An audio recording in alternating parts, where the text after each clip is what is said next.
आज जैसे कि बोला गया है स्टूडेंट्स ने कि मैं बीसीए की एक वीडियो बनाऊं जो आपका मैथ्स का टॉपिक है, क्योंकि लॉकडाउन के दौरान कॉलेज तो आपके स्टार्ट नहीं है। तो हम यहाँ से स्टार्टिंग करते हैं। हमारे पास क्लास है बीसीए फर्स्ट ईयर और टॉपिक में आज स्टार्ट करने लगी हूँ आपको सेट्स का, जो कि हमारे पास चैप्टर नंबर फर्स्ट आएगा। सबसे पहले तो हमारे पास सेट होता क्या है, पहले तो आपको ये पता होना चाहिए। सेट हमारे पास होता है, set is a well defined collection of object, यानी कि ऑब्जेक्ट की ऐसी कलेक्शन जिसको हम डिफाइन कर सकें, वो हमारे पास क्या होता है, सेट होते हैं। फॉर एग्जाम्पल अगर मैं आपको बोल देती हूँ कि जैसे कि आपके पास कोई भी आप एग्जाम्पल ले लो, मुंशी प्रेमचंद जी हैं जो हमारे, ठीक है, सबने उनके बारे में पढ़ा होगा क्लास 9th में। तो मुंशी प्रेमचंद ने जितनी भी नॉवेल्स लिखी हैं, जितने भी उपन्यास लिखे हैं, उसको हम काउंट कर सकते हैं ना, तो वो हमारे पास आएगा सेट में। ठीक है, जितने भी हमारे पास अल्फाबेट्स हैं, अल्फाबेट्स हम काउंट कर सकते हैं, कितने होते हैं, 26 होते हैं हमारे पास, जिसके अंदर 5 वोवेल्स होती हैं, तो वो भी हमारे पास क्या आएगी, सेट, यानी कि वेल डिफाइंड, जिसको हम डिफाइन कर सके इजिली। किसी भी स्कूल का अगर हम ले लेते हैं, तो वहां पे अगर हम न्यू हैप्पी स्कूल ले रहे हैं अपना, अगर उसमें हम +1 के स्टूडेंट्स को काउंट कर रहे हैं कि new happy senior secondary school में +1 के कितने स्टूडेंट्स हैं, आप उसको काउंट कर सकते हैं, तो वो भी हमारे पास क्या आएगा, एक सेट आएगा। ठीक है, तो सेट हमारे पास होता क्या है, ये तो हमारे पास सेट आएगा। फिर आपके पास होएगा टाइप ऑफ सेट, ये आपके पास होता है फाइनाइट सेट, और एक हमारे पास होता है इनफाइनाइट सेट, एक होता है एम्प्टी सेट।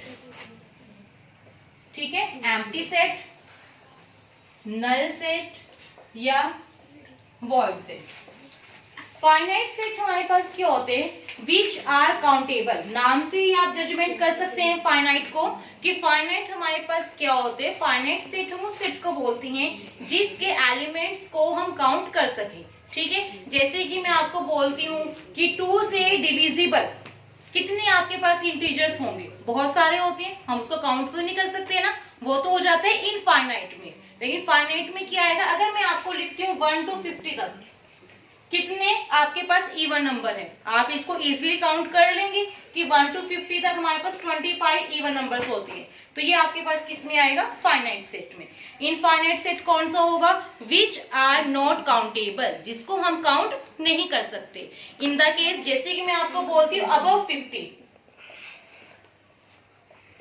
इवन नंबर, कि 50 से अबव यानी कि 50 से ज्यादा कितने इवन नंबर है, अब हमें तो नहीं पता क्योंकि काउंटिंग कभी भी हमारे पास खत्म नहीं होती, तो यानी कि ये हमारे पास किस में आएगा, इनफाइनाइट।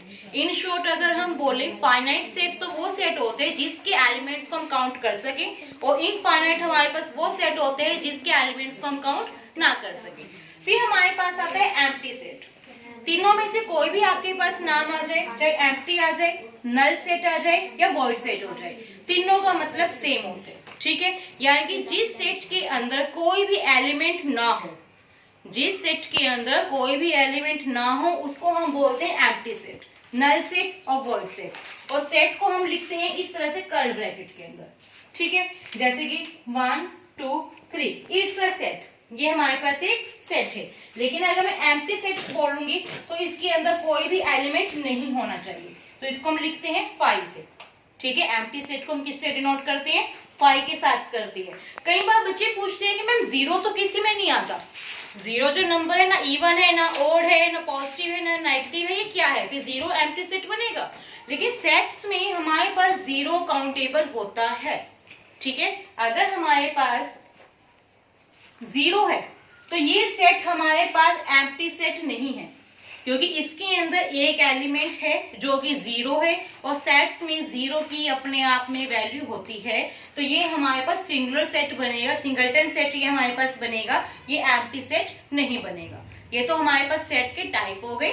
सेट होता क्या है, वेल डिफाइंड कलेक्शन होगी। सेट के टाइप क्या है, फाइनाइट, इनफाइनाइट और एम्प्टी सेट। फाइनाइट जो हम काउंट कर सकते हैं, इनफाइनाइट जो हम काउंट नहीं कर सकते, और एम्प्टी सेट जिसमें कोई भी आपके पास एलिमेंट नहीं होगा। अगर किसी के अंदर एक भी एलिमेंट है वो हमारे पास होता है सिंगलटन सेट। ठीक है, फिर आगे हमारे पास आता है इक्वल सेट्स। क्या आते हैं हमारे पास, इक्वल सेट्स, कि आपको 2 सेट गिवन है और आपको ये बताना है कि ये इक्वल में है या नहीं है।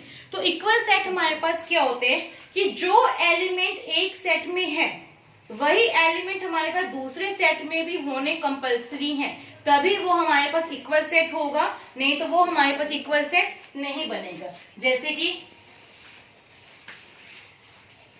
फिर हमारे पास है इक्वल सेट। इफ सेट ए में मेरे पास एलिमेंट है 1 2 3, तो और सेट बी में एलिमेंट्स है मेरे पास 2 3 और 4, और मुझे ये बताना है कि A is equal to B है या नहीं है। तो हमने यहाँ से अपने एलिमेंट्स देखने हैं। A में एलिमेंट्स आया 1 2 3, B में एलिमेंट्स आया 2 3 और 4। अब इसमें 2 3 तो सेम है, लेकिन 4 तो नहीं है ना, तो ये मेरे पास इक्वल सेट नहीं होगा। लेकिन अगर B में मेरे पास 3 2 1 या 2 1 3 इनमें से कुछ भी होता, तब ये मेरे पास इक्वल सेट होता, तब ये मेरे पास इक्वल सेट होगा, क्योंकि एलिमेंट्स तो वही है, चाहे वो आगे पीछे जिस मर्जी ऑर्डर में हो। लेकिन यहाँ पे भी अगर 1 2 3 है तो बी में भी 3 2 1 2 1 3 या 1 3 4 कुछ भी आपके पास हो, तो यानी कि एलिमेंट्स क्या आने चाहिए हमारे पास, इक्वल आने चाहिए, अनइक्वल नहीं होना चाहिए। एक भी अगर एलिमेंट हमारे पास चेंज है तो वो हमारे पास इक्वल सेट नहीं आएगा। ठीक है, ये तो हमने किसके बारे में किया अभी, इक्वल सेट्स के बारे में। लेकिन आगे इसमें हमारे पास नेक्स्ट टॉपिक आएगा जो सेट बिल्डर फॉर्म। ठीक है,